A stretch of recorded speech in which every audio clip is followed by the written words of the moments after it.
আসসালামু আলাইকুম। Welcome to আমাদের পাঠশালায়।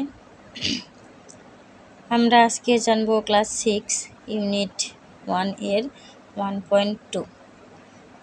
চলো এখানে কি বলা আছে আগে দেখি। Look at the picture below. নিচে ছবিটি দেখো। দেন তারপর আস্ক অ্যান্ড অ্যান্সার।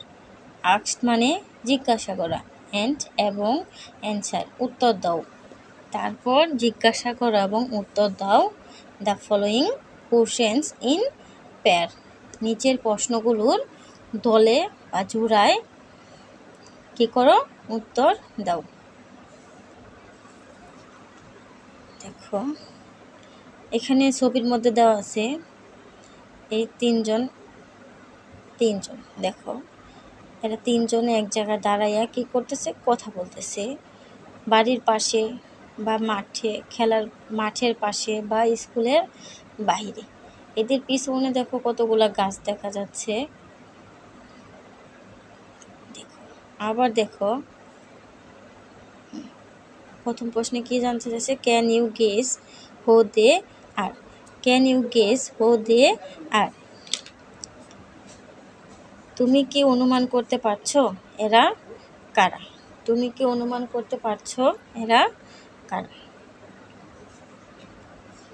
দেখো চলো আমরা চট করে উত্তরটা লিখে ফেলি।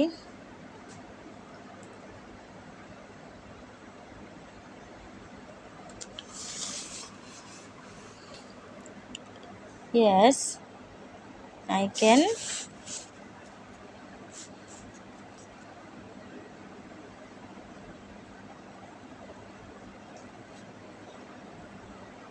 Yes, I can guess who they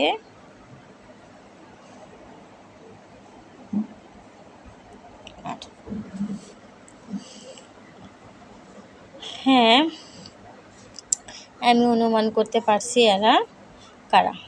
দেখো এখানে ইয়েস হয়েছে, এখানে প্রথমে অক্সিলারি ভার্ব দ্বারা শুরু হয়েছে। প্রশ্নটা অক্সিলারি ভার্ব দ্বারা শুরু হলে ইয়েস বা নো দ্বারা অ্যান্সারটা শুরু করতে হয়। তো এই সেন্টেন্সটা আমরা এই পর্যন্তও লিখতে পারতাম। এই পর্যন্ত না লিখে আমরা এইভাবে একটু বড় করে আরও অনেক সুন্দর করে লিখলাম। এরপরে দেখো দ্বিতীয় নম্বর প্রশ্নের মধ্যে চাইছে, what do you think is the relationship among them. এদের মধ্যে সম্পর্কটা কি? এদের মধ্যে তুমি কি অনুমান করতে পারছো, তুমি কি চিন্তা করতে পারো এদের মধ্যে সম্পর্কটা কি? আমরা এখানে ইউ এর পরিবর্তে প্রথমে কি লিখবো, আই লিখবো। I think. প্রশ্নের মধ্যে যা আছে আমরা ওইভাবে দেখে দেখে লিখবো। আই থিঙ্ক দ্য রিলেশনশিপ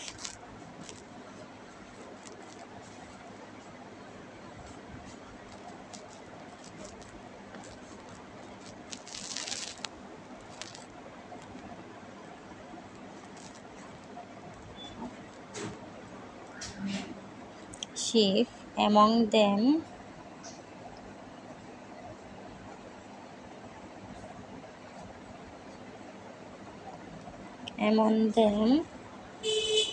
এই যে এখানে সাবজেক্টটা নিলাম, এখানের ভার্বটা নিলাম ইজ।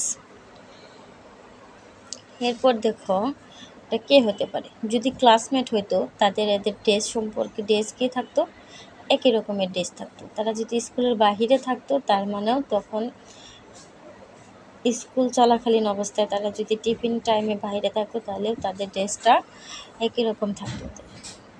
যেহেতু এখানে কোনো স্কুল ড্রেস নাই, তিনজনের ড্রেস তিন রকম, তিনজন দেখতে সেম বয়সী, সেহেতু তারা কি হবে, ফ্রেন্ড হবে। কোনো ক্লাসমেট না, স্কুলের না, পাড়ার ফ্রেন্ড, পাড়ার বন্ধু। তাহলে এখানে ফ্রেন্ড লেখাটাই বেশি উপযুক্ত, ফ্রেন্ড।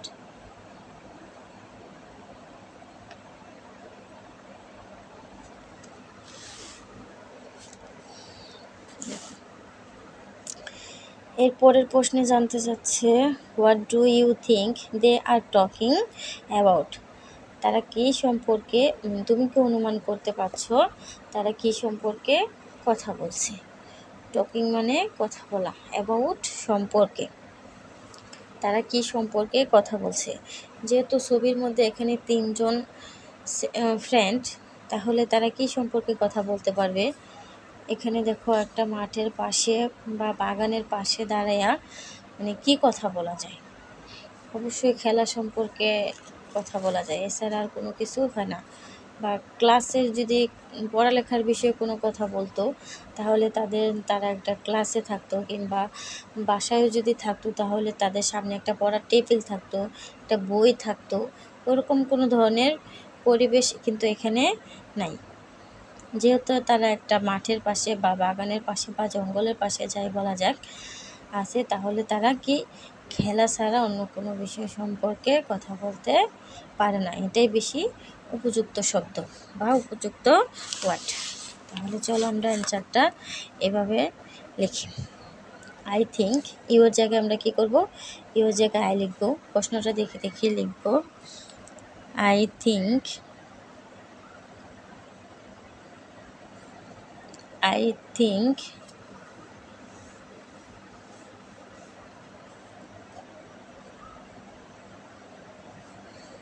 they are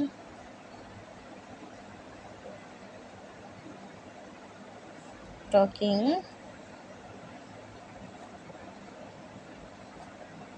about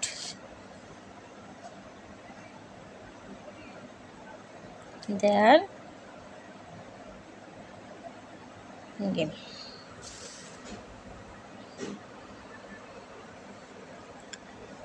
আজকের মতো এ পর্যন্তই।